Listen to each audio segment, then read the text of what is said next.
Hey everyone, and welcome back to another episode of Who's Behind the Desk. This is the podcast series where we get to know a little bit more about the people who make up Cape Town office and the community here, and ultimately, and I know I'm biased, but really making it such a great place to work.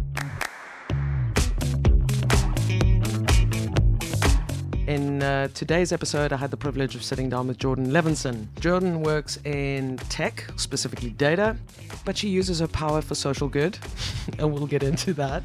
She's got 15 years or more than 15 years actually, of experience in working with data in the humanitarian sector, and she's helped design as well as implement national scale digital healthcare systems, not just here on the continent, but beyond as well. She's worked with different NGOs, different government departments or sectors, and she's worked with some startups along the way too.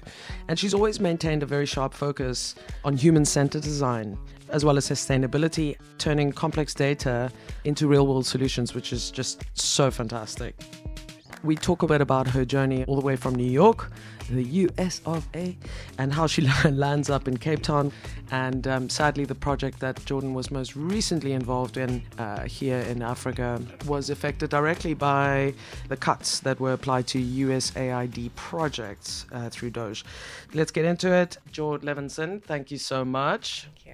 You go by Jord? You go by Jordan? Jordan, yeah. Okay. But you can call me Jordan. Oh, we had this Jords, conversation, I yeah. think. So the Gmail thing, so it was, the Jordan was taken. I was too late. Yeah, I was too late. But Jord's cool. Thanks. Right.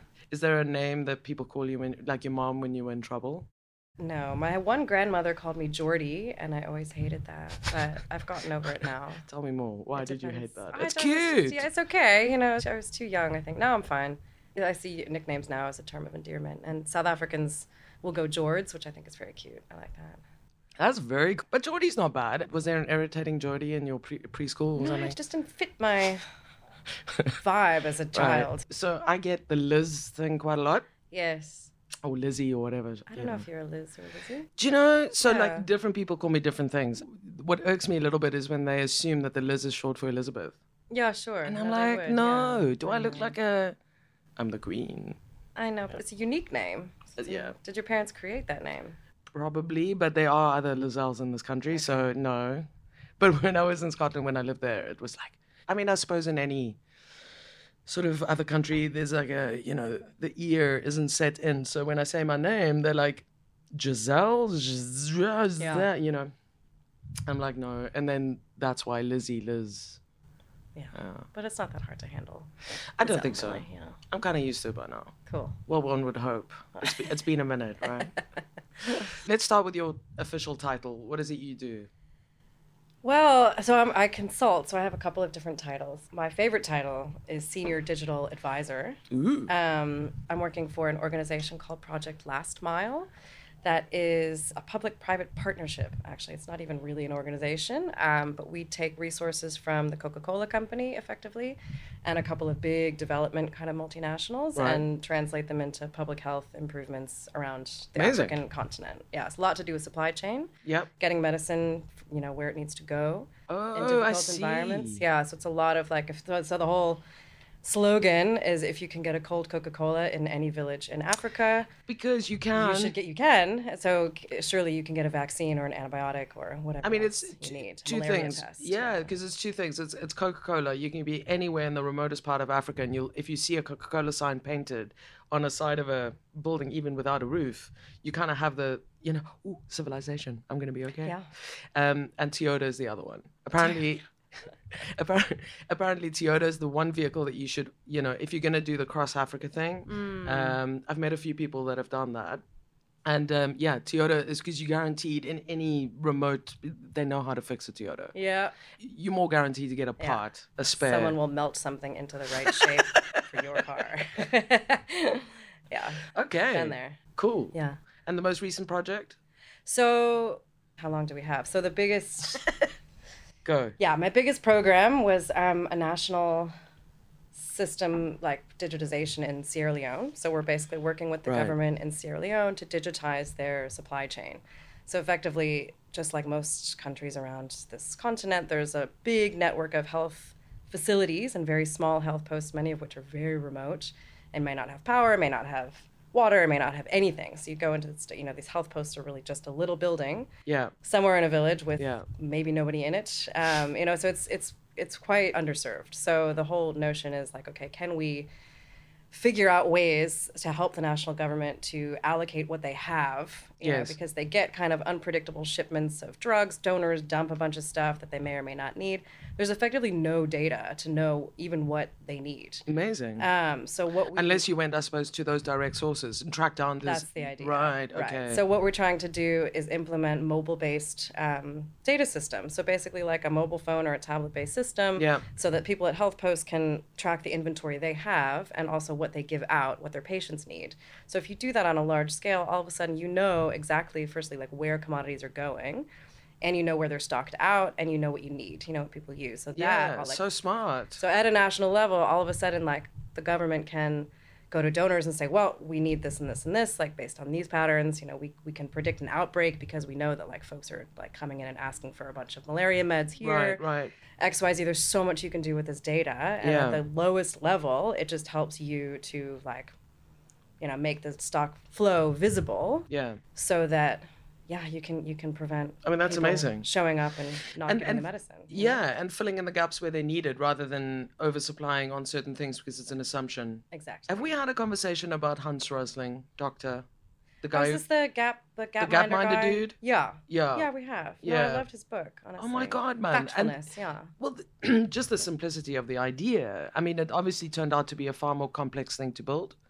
For that exact reason, because the data is so hard to find. And when you do get the data, let's assume the data is even remotely in some sort of current form.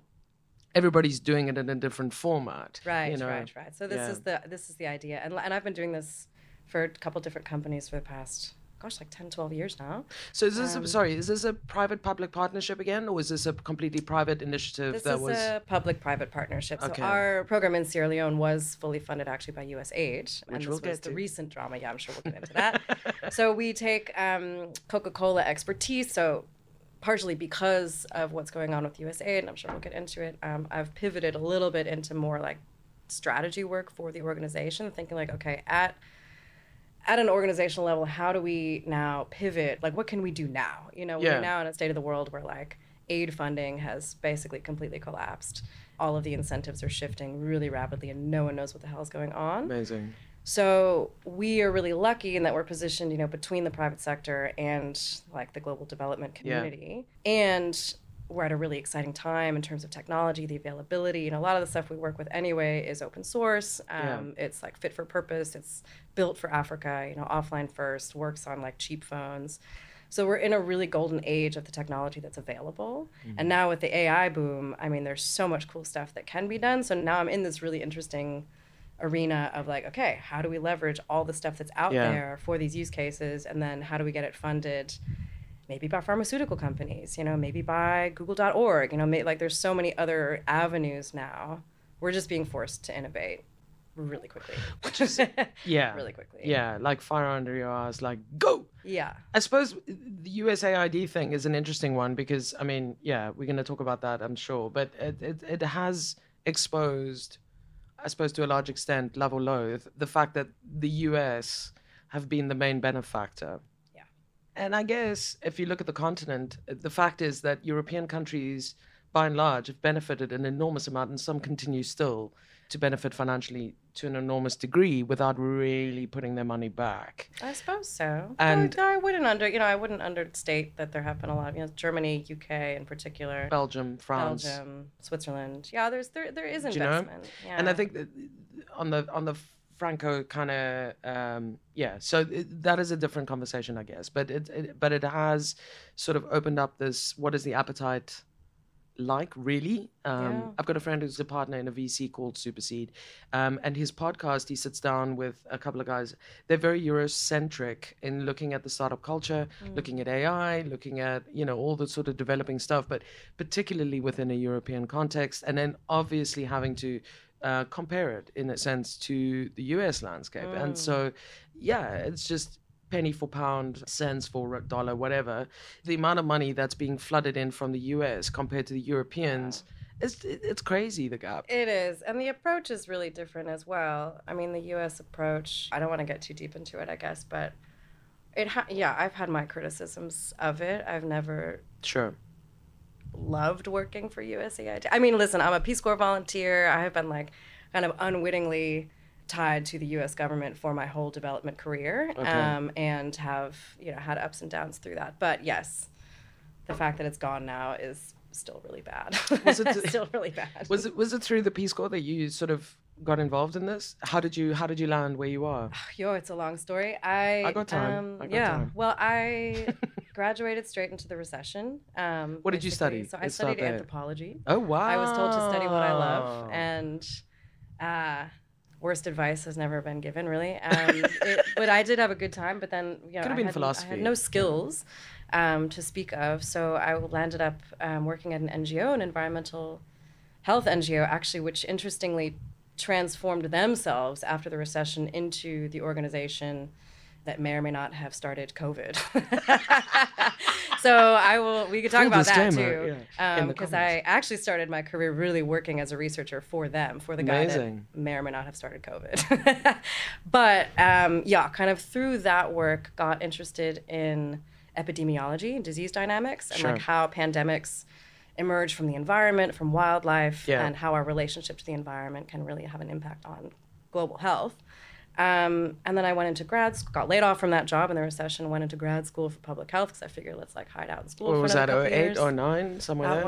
That was 09, yeah. I started. Then got out in 2011. Lo and behold, there still weren't really any jobs. And I still didn't have that many skills, to be honest, like coming out of public health school. So I tried a few things, applied for many hundreds of jobs, and then ended up being like, international experience in like a supported structure seems actually like a really good idea. I had met a bunch of Peace Corps volunteers when I was in school, so I just signed up, and it honestly was one of the better decisions I've ever made. That's amazing. Yeah, so because I got a couple of years of experience, like really tough experience. Where was your first placement? So they only place you in one place. They just drop you in a single place for 2.5 years. So I was in a village in southern Senegal, doing agriculture and food security work, which was wonderful. Basically just farming. Farming and working with youth, doing like youth musical stuff. We ran a music festival. Senegal's amazing. Senegal's amazing. It was so I have a djembe from Senegal. Very proud of that. And my other 2 djembes are from Ghana because they're lighter weight, but the Senegalese one is my favorite.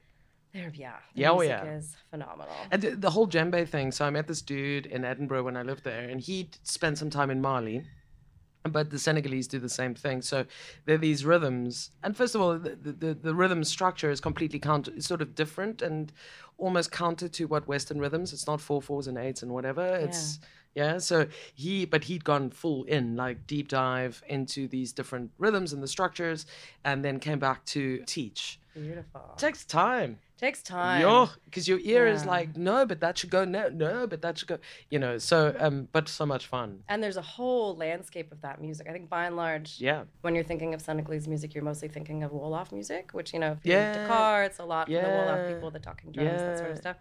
But I was living down in the south with the Fulani people, with Pulars. Amazing. And they have a very different style, much softer. It's a little bit more akin to like the desert blues, the Malian, like the beautiful like kora music. Yeah. I have their records on vinyl. Yeah, of course yes, you do. I do. Of course you do. No, I still love that stuff too. But they're amazing. I don't know, they're not Senegalese though. I think they. Who's that? Now the pronunciation, please don't shoot me, is Tinawarin, I think it's called. So it's maybe Malian. A lot of that stuff's Malian. Could be, but they desert nomadic, desert blues. Listen, I could also be wrong. Don't quote me. We're just 2 white women talking about African music right now. Do you know what I'm saying? Fact check, these things happen. Yeah. So oh wow, man, that's amazing. So that was 2 the years. Beginning. Yeah, 2.5 years there, and then I came back. Frankly, still struggled to find something that I wanted to do. So I figured, I like tech. I'm not a brilliant technologist. I'm not a developer, but I really enjoyed data science, through those research jobs and then through grad school, and was frequently the person that was least scared of data when I was in any of these situations. So I was like, okay, I think there's a niche here. Data's everything, man. Data's everything. And even back then, that was like when did I get back? 2013. Obviously data's been a thing for longer than that, but it was kind of a nascent time, I think, for this like development tech space. And I ended up getting a job in New Delhi. I went and studied a little bit more data science, and so I could get like a better job in analysis, like research analysis. So I joined an organization that sent me to Delhi. I thought that I was going to be doing some really exciting kind of public health analysis there, but really what they wanted to do was outsource me to analyze American data sitting in New Delhi for like $12,000 a year. So amazing. I did that for a while. Fun. Yeah. So it was interesting. I learned a lot, doing a lot of work in antibiotic resistance. Oh, wow. And health economics. So got a little bit of a taste of different sectors and just how to really present research in a compelling way. And I got so that was really educational. But then kind of socially in Delhi, I came across this company, DOGE, and they had put up a no-code to low-code platform for building really powerful Android-based data collection systems, so cool. Mostly for community health workers. So I ended up joining them, and I was like, okay, this is it. And that was, 2016. So that's, well, even before that, I was like kind of getting into this. I built a little app for an immunization program for the government that, you just keep coming across these needs where people are like, okay, we don't understand what's going on. We don't know how to monitor our programs, so we can't even tell if what we're sinking a lot of money into is working. Is it having any impact? And So a lot of it's that kind of monitoring stuff. Are the vaccines getting where they need to go? Do we know who's using them? X, Y, Z.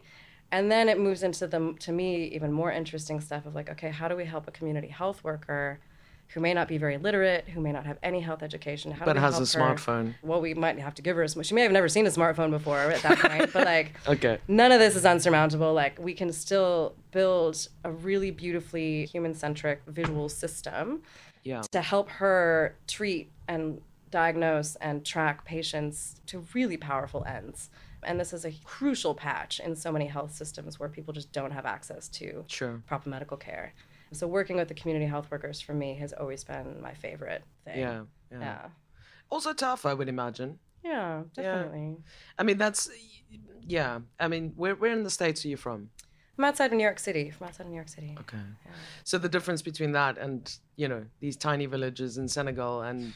It's different, definitely. But some of the problems, I mean, I had a job as a community health worker in Brooklyn. This was part of my path, like after Peace Corps, where I was trying to get really good work, and this is what was available. But I'm so glad I did it because I was a caseworker, and I had to go out and kind of find, the idea was you find women who needed services and help them help them navigate Obamacare. This is in Brooklyn? In Brooklyn, basically. Amazing. So it's the same issues. It's like people that can't access resources, people that are not empowered to navigate a difficult system. There's never enough money, there's never enough connection. And so even for them, like, building a little database of here's all of the different social services in your neighborhood and here's the documentation you need to access them.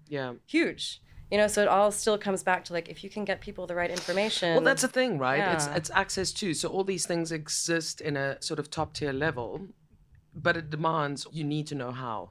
And if you don't, if nobody's actually ever shown you. Exactly. I remember the first time I arrived in the UK, we were there for about 6 months at the time, and I'd had enough of pouring pints, frankly. I'd gotten to a point where I was like, and somebody whispered in my ear, why don't you just go down to the job center? I'm like, what the fuck is the job center? Wow. And they gave me the thing. It was a little coastal town called Oban. So I'm like, all right. So we were working in a hotel at the time, as you do, all South Africans did.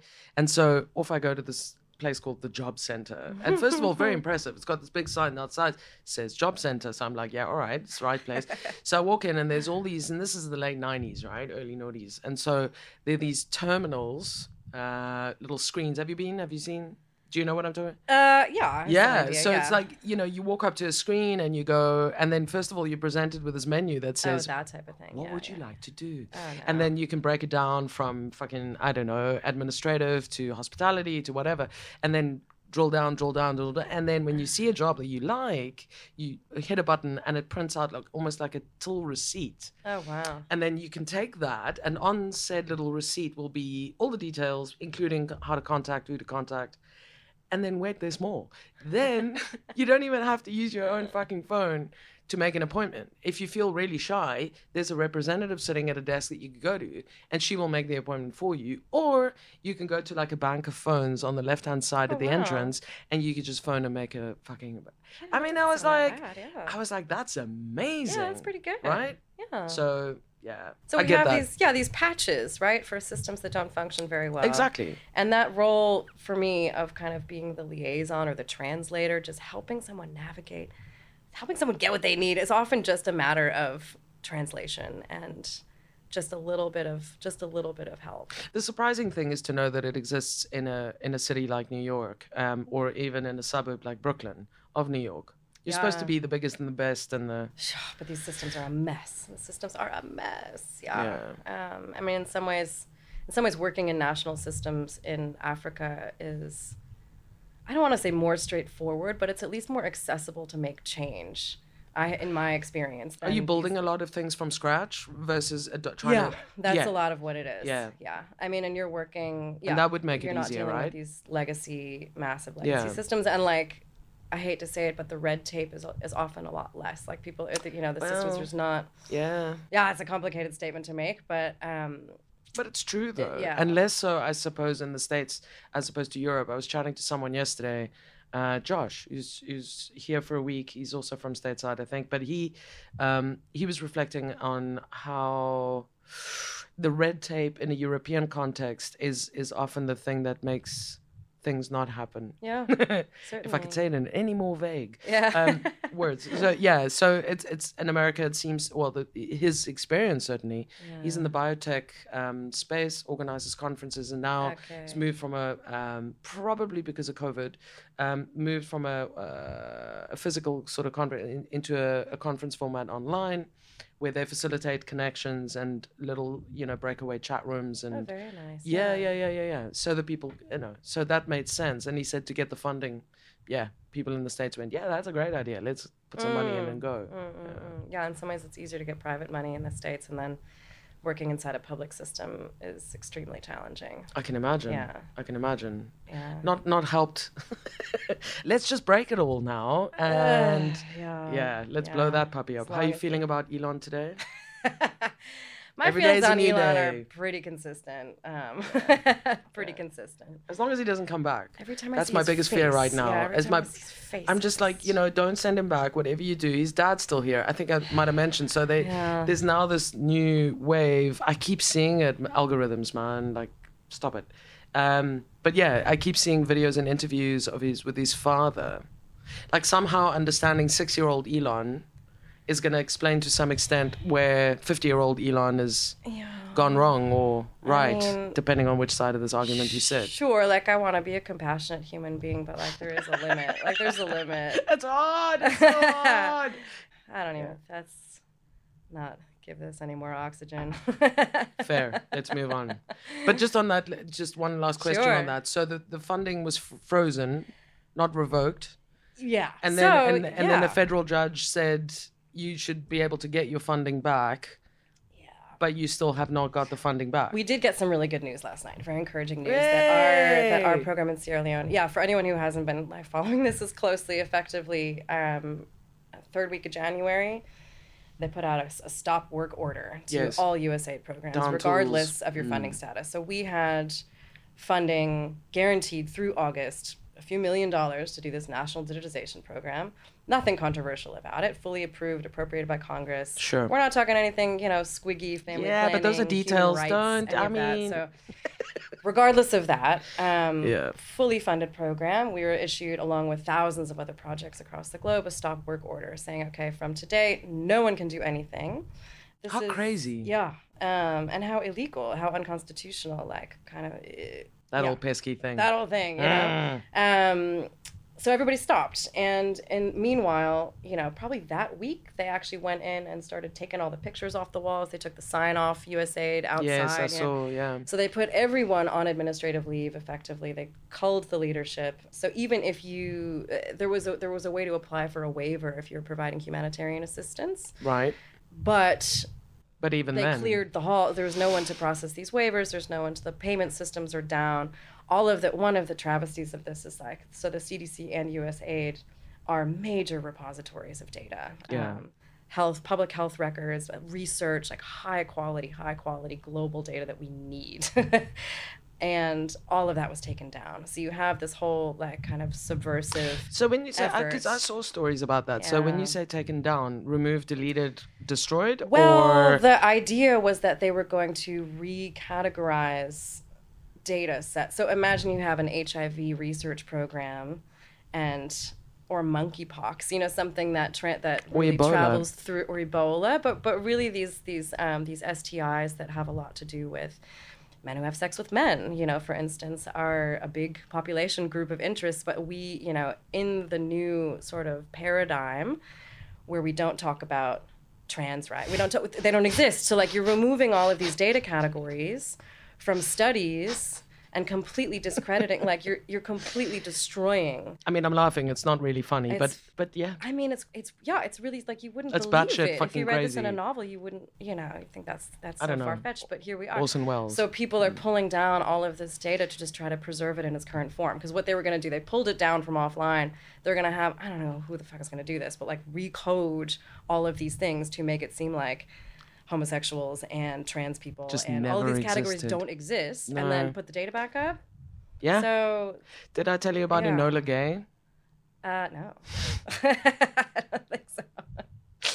So Enola Gay was a casualty of this very scrubbing. Oh no. Yeah, so Enola Gay okay, was the name of the Yep. plane Yeah.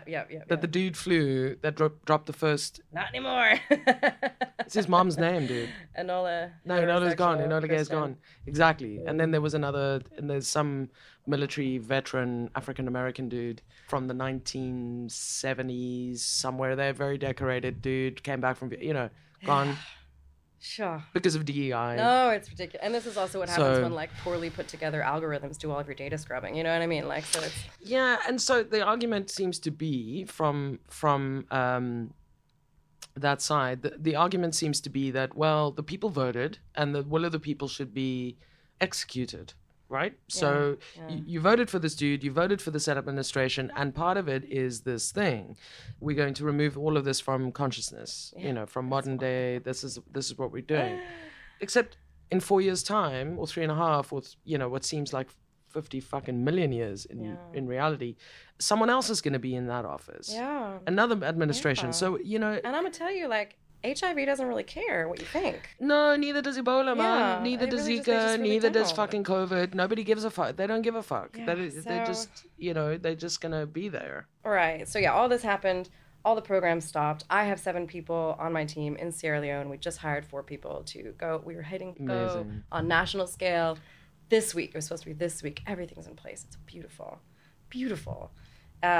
Everything grinds to a halt. And we've just been in limbo since then. Yeah. And we know that, I'd have to go get the stats, but I mean, certainly thousands of programs have been terminated, just flat out cut and Crazy. gone. We luckily got a notice that we hadn't been terminated. So last night we got some news that we can continue working. Yay. But it's going to be, you know, we don't know what that means. So Yeah. it won't be all the activities. It won't be all the budget. So yeah, I've been working on these national scale digitization things for a long time. They're extremely hard and extremely risky. What a stressful time. Yeah, and now to have to do it, you know, this was the one that we had that was, in my opinion, the most likely to work of any program that I've ever worked on.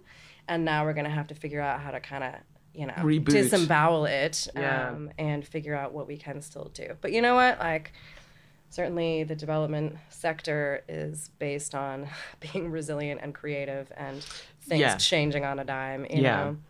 And I suppose celebrating the small victories that Yeah. are coming from your federal judicial system. It's supposed to be a co-equal branch, I believe. But I'm told. he didn't follow the court orders. That No, hasn't- and he's ignored even them, yeah. now, they're now claiming that those 200 Oh, yeah, Venezuelan dudes that got flown and are now sitting in El Salvador, and some got, you know, can imagine. Yeah, they're now claiming that the verbal instruction given by the judge isn't the same as the written instruction. And to be fair, there was about 25 minutes in between the two. I mean, I mean. I mean. So let's see where it lands. But let's we've seen this movie before in South Africa. Yeah, that's true. Jacob Zuma, That's true. And I'm learning a lot, I think, from South Africans in this moment. And I'm grateful for that perspective. Yeah, nobody died, or maybe some, but the expression goes, it's sort of it's a horrible feeling when you're in that limbo feeling and you just know as a citizen there's very little. You feel completely helpless, and I think that's the point. Yeah. I think the point is to sort of beat you into some sort of fatiguey submission, and just drill into your head. So that doesn't matter what you think. It doesn't matter what you think is right. There's nothing you can do. Yeah. So you might as well just go get another Submit. McDonald's. Exactly. Yeah, just carry on with your life, like Century of the Self kind of vibe, right? Yeah. So. But we recovered. I'm very encouraged by, I know there's a lot of criticism, and correctly so, of this government, this current administration for sure, under Cyril. But I have to say I was buoyed and somewhat relieved. I'd be lying if I said I wasn't at the last election result. Yeah. Because I think it proves to the world, to those who needed that sort of proof, that we're not the next Zimbabwe. Totally. Democracy still is alive. If it weren't, the ANC would have won the election again by another 2/3 majority, and that would be that. Very true. Continua Very luta. true. No, the Constitution here, I think this coalition It's solid, government, right? it's very inspiring. I agree. And a great example. Except when they take our edibles away during the budget speech. Like, what is that? They like, you can still smoke weed, you can still grow weed because the Constitutional Court says that's fine. But now edibles and hemp oil and hemp seeds, persona non grata. So like, no. What? These are now contraband items. So I'm like, everybody's like, well, yeah, this happened 2 weeks ago in the budget speech. Oh, no. Yeah, so we were all pissed about the potential for VAT hike, and then meanwhile, this dude slips in a little travesty, thing. Yeah. Well, anyway, so there's a big march in May. We're all gonna get high and go to the parade. No one's gonna make it. That's Standard Point. Well, listen. So I don't know if you were in the country at the time. There was a massive Jacob Zuma's full march, and there were like over 100,000 people that congregated on this very street that we're sitting on now. And here's the thing, right? White people have never really struggled. We've never really had any kind of like, and so therefore we have no struggle songs. But we, and protesting is not a natural thing for us in this country anyway. Yeah, we write strongly worded emails. Nah, it's like, yeah, exactly. It's like, I'll send a tweet, and that'll do it. That'll teach them. So anyway, so this Jacob Zuma thing is kind of, everybody's hurtful. And so we decide, okay, cool, we're all gonna, and it's like over 100,000 people pitch up. Wow, amazing. A lot of white people, but also a lot of black people, a lot of colored people, a lot of Muslim people, everybody is pissed off. And, but of course the white people end up at the gates of Parliament, because now everything culminates, sort of builds up to this arrival at Parliament with our placards standing in the air, and then the white people kind of stare at one another like, okay, well, now what? Now what? It's like we have no songs to sing, and then taking out our phones, Somebody taking bring a selfies. drum. Yeah. No, so they were struggle songs being sung, but not by any of us, I guess. Okay.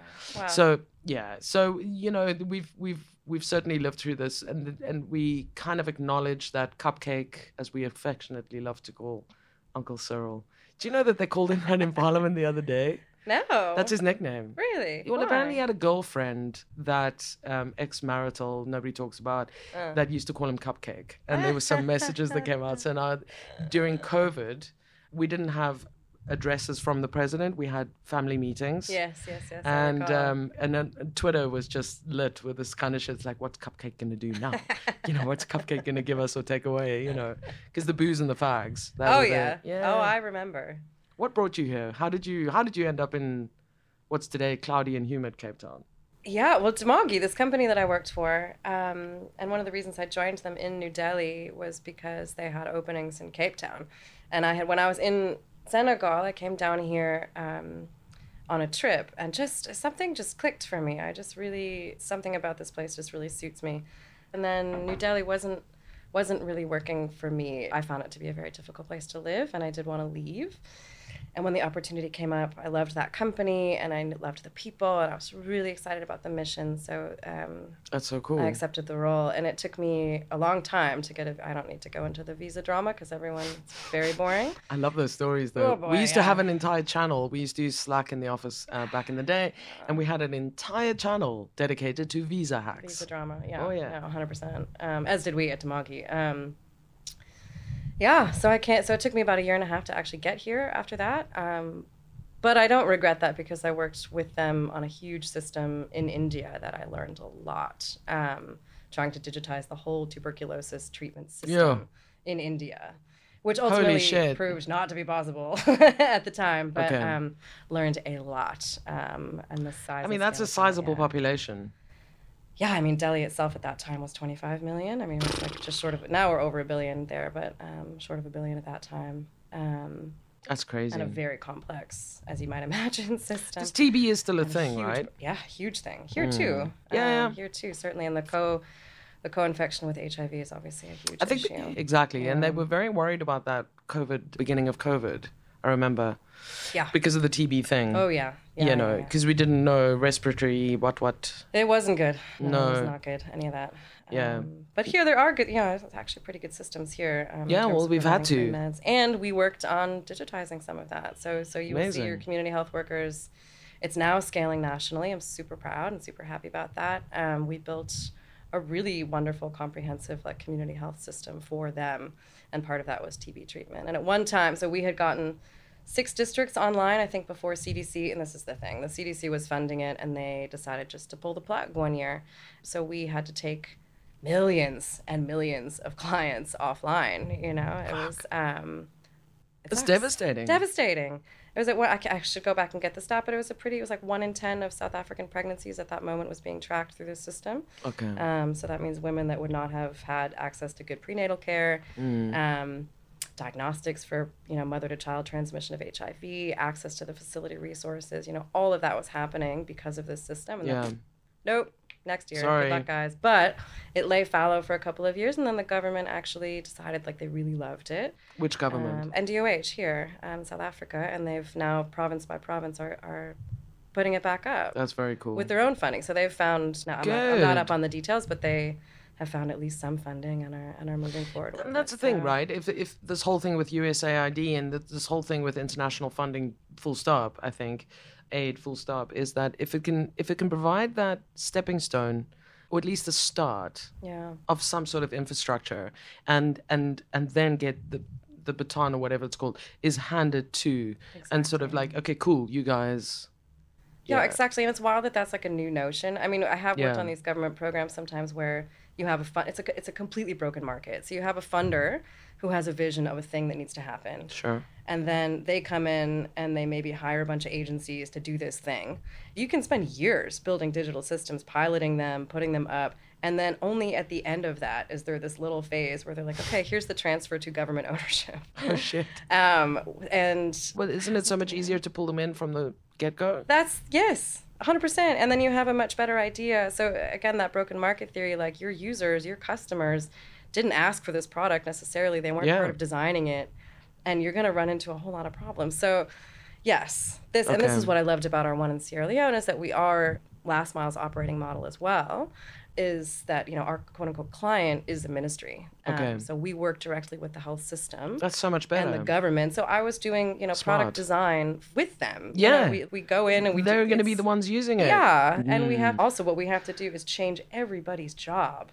If you think about the magnitude of this change, you're not just putting an app on somebody's phone, like a warehouse worker or a nurse who's used to doing everything completely manually. You have to map out everything that they do and then figure out how they're going to do it digitally. That's a massive thing. It's a lot.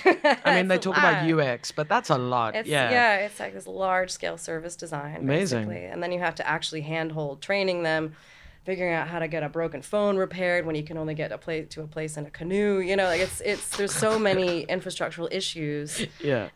You have to go to each health facility and have them tell you, okay, which which hill do you all climb to get your WhatsApps? Yeah. Because literally. So that, because then you put that into the work plan to be like, okay, this is where everyone must make time to go at the end of the day to make sure that their data syncs with the national system. So it's beautiful, and we know how to do it. That's crazy. But it's a long game. That's like, yeah, it's like geocaching on another, next level. It's game. But I do believe in it. It has a really big impact. So I'm really, the fact that we can at least get back to work on this and continue to figure out how to replicate this, how to, for lack of a better word, productize it. And figure out the building blocks. Because now we're in an era where the big bucks are gone, deep pockets are gone. It's going to be such a For now.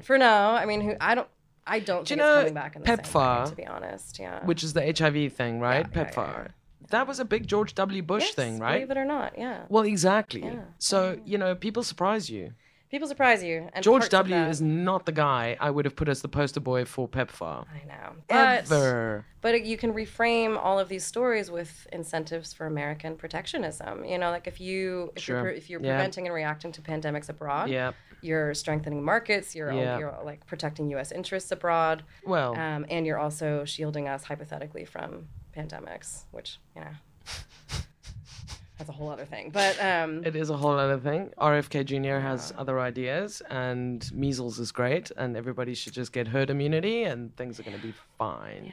Yeah, it's surprising how, it's like AI. It's a genie that you cannot put back in the bottle. Yeah. Globalization is a genie that you cannot put back in the bottle. Yeah. We live in an absolutely interconnected world, physically and now digitally, and what are you going to do? Yeah, and that's great. You can't build a fucking wall, man. Yeah, it's not even, there's no judgment on it. It's just, it just is, right? It just is, so exactly. How do we do good things with that? Yeah, and so... there's a lot of people doing a lot of good things. Right? Yeah, there is hope. I'm trying to really stick with hope. So you frowned at the anthropology thing, but that's all I'm hearing. And how you're very excited. I mean, it's amazing. This is vocation.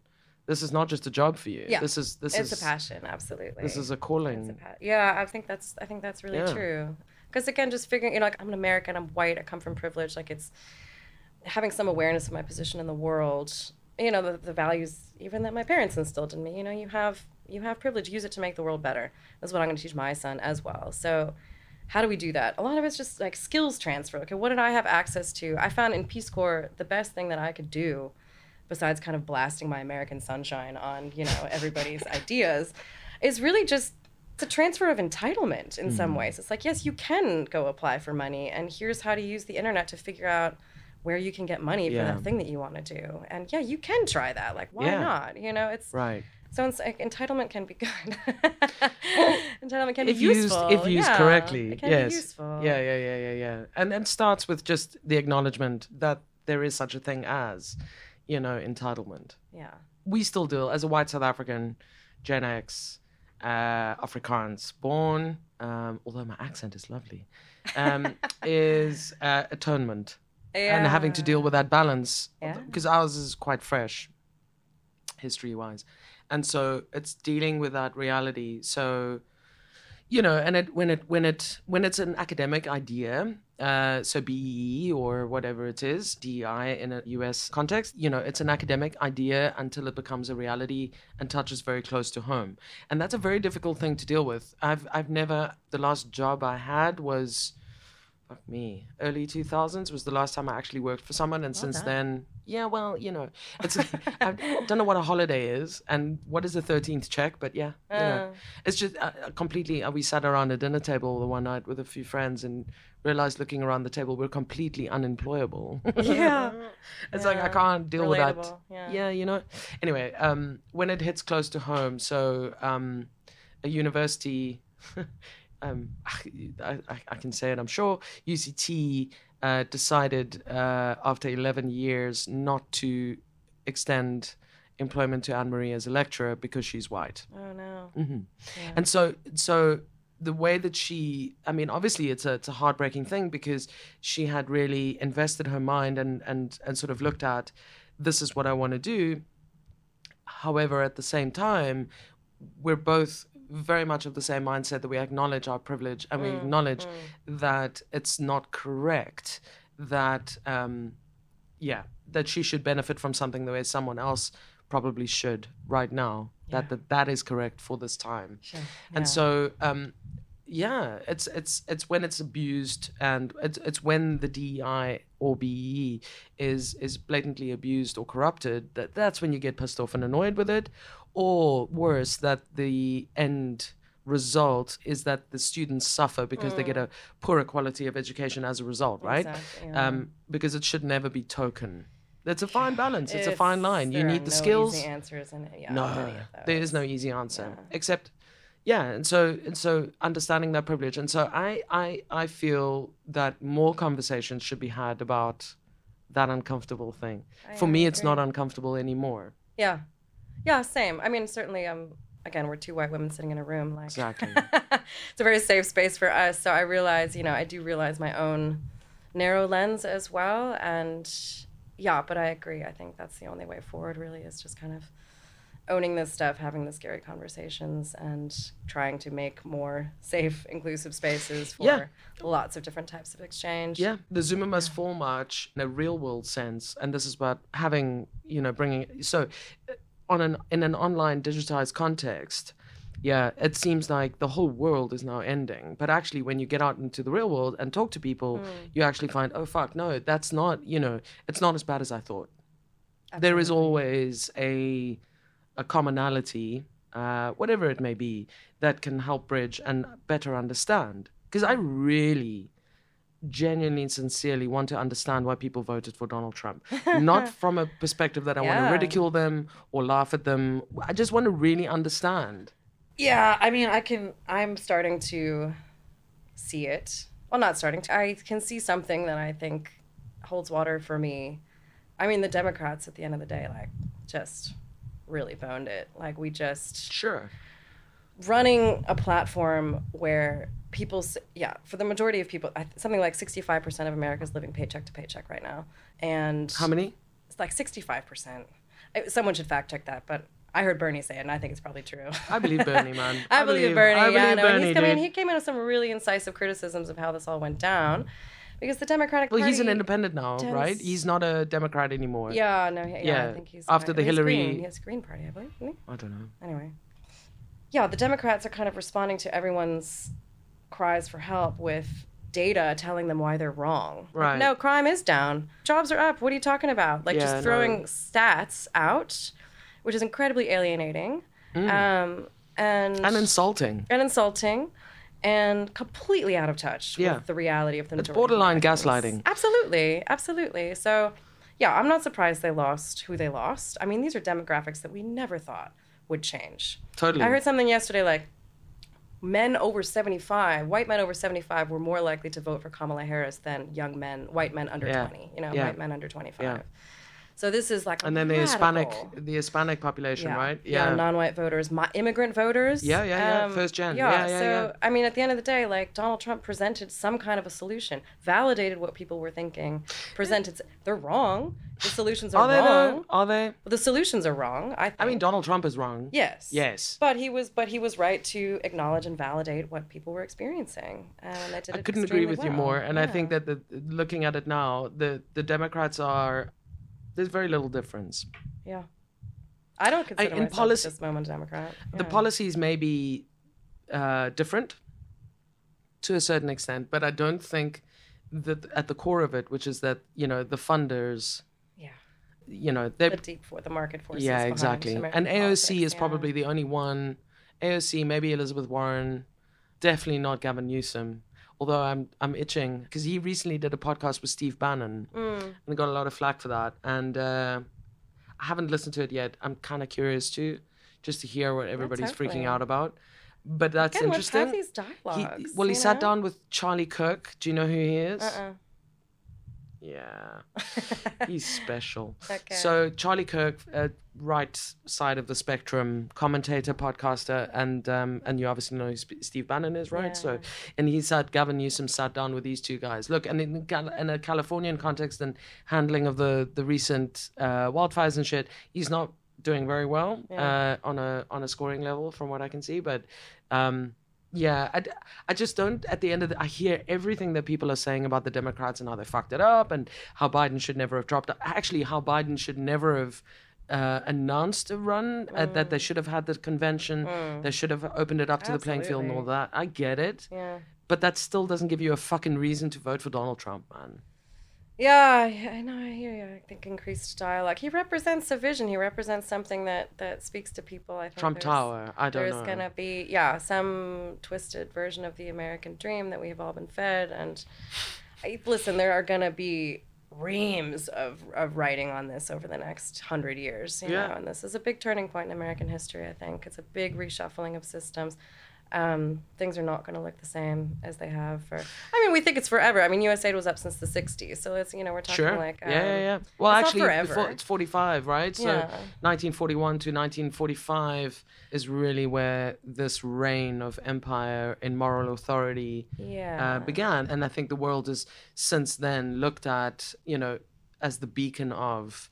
land of the free, home of the brave kind of shit, and you can be anything you want to be. Yeah, which has always been as well problematic for me working in kind of more low-income countries where you see, there is this notion of America as this, the land of golden toilets, and people talk to you as if you get there and everything's going to be easy. And I think in some ways there is a reckoning that's happening globally in terms of what things are really like, and I don't think that's necessarily... Totally bad in the long America run. is a fucking movie, man. The politics, all of it. It's an amazingly entertaining spectacle that's made for television. I know. And it's not by accident that it's so. It's very well designed. Oscar Wilde famously says, America is the only country in the world that went from barbarism to industrialization, skipping civilization entirely. And there's merit to that.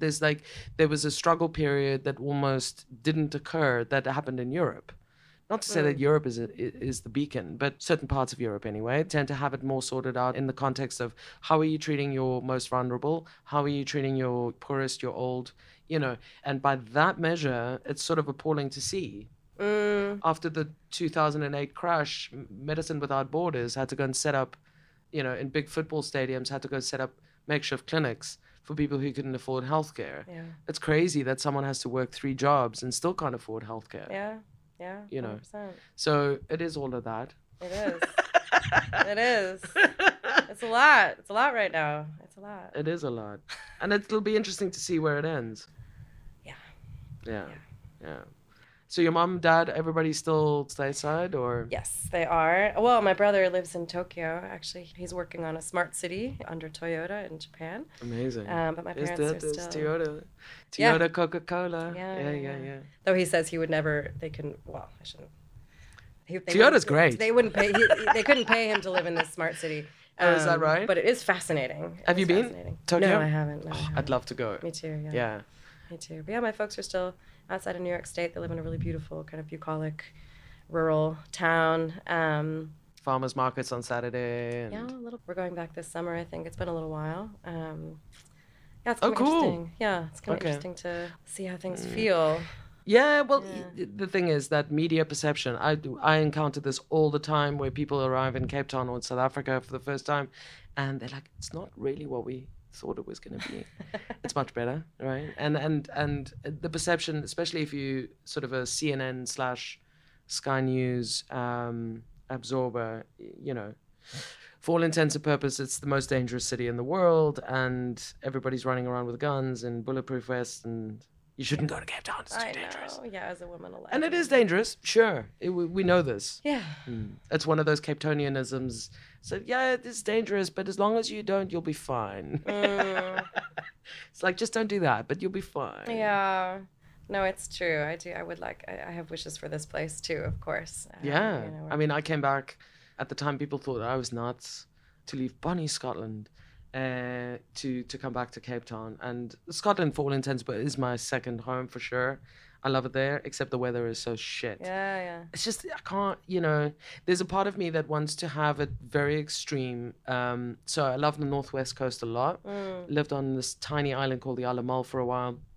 It's kind of like when the weather rolls in, you understand your place in this universe very well. Yeah. You are tiny, it is large, and one must understand that perspective, right?